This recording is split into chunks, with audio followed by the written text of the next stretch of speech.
यूरोपीय संसद के अध्यक्ष रॉबर्टा की अपील। यूक्रेन यूरोप के लिए लड़ रहा है, यूरोप को साथ मिलकर काम करना चाहिए, ये रॉबर्टा मेट्सोला ने कहा है।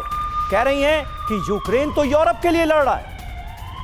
और देखिए, रूस को फ्रांस की न्यूक्लियर वॉर की चेतावनी। जी हां, यूरोप के लिए न्यूक्लियर अम्ब्रेला तैयार होगा, परमाणु हथियारों से यूरोप की रक्षा करेगा फ्रांस। तो एक कदम और आगे बढ़ने की घोषणा कर रहे हैं मैक्रो। इसका ऐलान किया जा रहा है फ्रांस के द्वारा।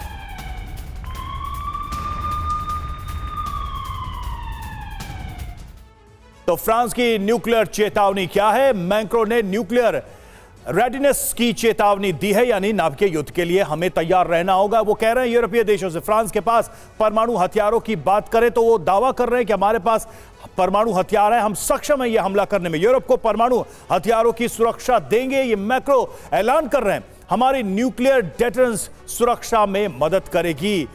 द न्यूयॉर्क टाइम्स के सोर्सेज से ये खबर सामने आई है। देखिए, फ्रांस का रुख बहुत ज्यादा आक्रामक है, सीधे सीधे रूस को न्यूक्लियर युद्ध की चेतावनी दे रहा है। रूस से टकराने के लिए फ्रांस तैयारी कर रहा है। मैक्रो ने रूस को परमाणु धमकी दी है। अब फ्रांस जर्मनी के साथ मिलकर बड़ी तैयारी में कैसे जुटा है, आइए आपको यह बताते हैं। ये देखिए, फ्रांस ने कहा है युद्ध की स्थिति में वो रूस पर हमला कर सकता है। इसके लिए जर्मनी में न्यूक्लियर बेस बनाने जा रहा है। इसके लिए न्यूक्लियर जेट जर्मनी शिफ्ट किए जाएंगे।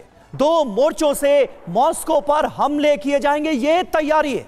बर्लिन से मॉस्को की दूरी 1833 किलोमीटर की है, आप नक्शे में देख सकते हैं, जबकि पेरिस से मॉस्को की दूरी 2486 किलोमीटर है। फ्रांस जिनके जरिए रूस में परमाणु विस्फोट कर सकता है, उनके बारे में जानिए। पहला है राफेल, जो मल्टी रोल फाइटर जेट है, न्यूक्लियर हमले की क्षमता रखता है। इसकी कॉम्बैट रेंज है 1850 किलोमीटर। दूसरा फाइटर जेट मिराज 2000N है, यह भी न्यूक्लियर हमला करने में सक्षम है और इसकी कॉम्बैट रेंज है 2000 किलोमीटर। इसके अलावा स्कैल्प मिसाइल, जो एयर लॉन्च क्रूज मिसाइल है, न्यूक्लियर वॉरहेड से लैस इस मिसाइल की रेंज 500 से 600 किलोमीटर है। ASMPA air launch cruise missile पर न्यूक्लियर वॉरहेड लगाकर हमला किया जा सकता है। इसकी रेंज 500 से 600 किलोमीटर होती है। जबकि M51 एक सबमरीन लॉन्च बैलिस्टिक मिसाइल है, इसमें मल्टीपल न्यूक्लियर वॉरहेड लगाए जा सकते हैं। इसकी रेंज होती है 6000 किलोमीटर। इसलिए सिवाज साहब, यह कहा जा सकता है कि व्लादिमीर पुतिन की चिंता यूं ही नहीं है, इसके पीछे एक बड़ा रीजन है।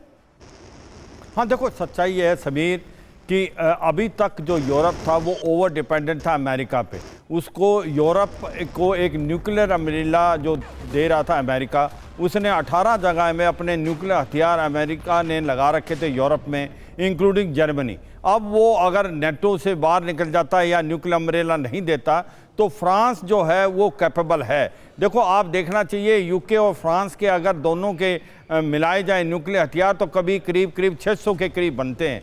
मगर वो जो न्यूक्लियर हथियार हैं वो बहुत ही रिफाइंड हैं और नंबर 1 कैटेगरी के माने जाते हैं। अब पॉइंट आता है कि अगर फ्रांस को रूस के ऊपर न्यूक्लियर हथियार से अटैक करना है तो वो किस तरीके से कर सकता है, देखना पड़ेगा 2 बातें। एक तो ये भी देखना है, फ्रांस एक ट्राइड का हिस्सा है, फ्रांस के अंदर कैपेबिलिटी है वो एयर से भी और ज़मीन से भी और समुद्र से सबमरीन के द्वारा भी वो न्यूक्लियर हथियार एक प्रकार रूस में दाग सकता है। मगर सच्चाई ये है कि उसने जर्मनी का जो लैंड है उसको इस्तेमाल करने की सोची है, क्योंकि अगर उसका राफेल को अगर आप देखें, जो कि सबसे ज़्यादा सक्षम है, 4.5 जनरेशन है और वो स्कैल्प न्यूक्लियर मिसाइल ले जा सकता है, उसकी दूरी वहाँ से 1850 किलोमीटर है। तो इसीलिए वो जर्मनी के अंदर डिप्लॉय करने की सोच रहा है।